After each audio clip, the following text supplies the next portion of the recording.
പാക് അധീന കശ്മീരിൽ വൻ പ്രക്ഷോഭം. വൈദ്യുതി, ഗോതമ്പ് എന്നിവയുടെ അമിത വിലവർധനവിനെതിരെയും അടിസ്ഥാനാവകാശങ്ങൾ നിഷേധിക്കുന്നതിനെതിരെയുമാണ് പ്രക്ഷോഭം ആരംഭിച്ചത്.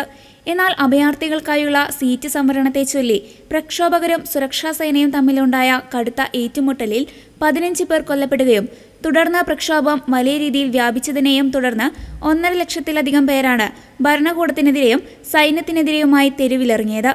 പ്രതിഷേധങ്ങൾക്ക് ആഹ്വാനം ചെയ്ത ജോയിന്റ് അവാമി ആക്ഷൻ കമ്മിറ്റിയെ രാജ്യദ്രോഹം, ഭീകരവാദം തുടങ്ങിയ കുറ്റങ്ങൾ ചുമത്തി ഭരണകൂടം നിരോധിക്കുകയും നേതാക്കൾക്കെതിരെ കർശന നടപടിക്ക് ഉത്തരവിടുകയും ചെയ്തിരുന്നു.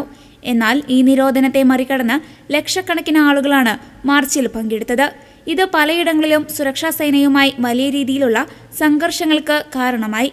രാവലക്കോട്ട് നഗരത്തിന് പുറത്തായി 10,000-ത്തിലധികം വരുന്ന പ്രക്ഷോഭകരുടെ വലിയൊരു സംഘം നിലയുറപ്പിച്ചിട്ടുണ്ടെന്ന് പ്രാദേശിക അധികൃതർ അറിയിച്ചു. ഇവർക്ക് മുന്നോട്ടു പോകാൻ അനുമതി നൽകില്ലെന്ന് പൂഞ്ച് ഡിസ്ട്രിക്ട് കമ്മീഷണർ വ്യക്തമാക്കി. ക്രമസമാധാനം ഉറപ്പാക്കാൻ സുരക്ഷാ ഉദ്യോഗസ്ഥർ പ്രവിശ്യയിൽ ഉടനീളം പെട്രോളിംഗ് നടത്തുന്നുണ്ട്. ജനങ്ങളോട് വീടുകളിൽ തന്നെ തുടരാൻ പള്ളികൾ വഴി അനൗൺസ്മെന്റുകൾ നൽകുന്നുമുണ്ട്.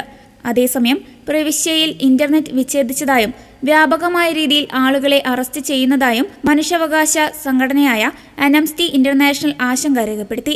സംഘർഷം നിലനിൽക്കുന്നുണ്ടെങ്കിലും മാർച്ചുമായി മുന്നോട്ടു പോകാനാണ് പ്രക്ഷോഭകരുടെ തീരുമാനം.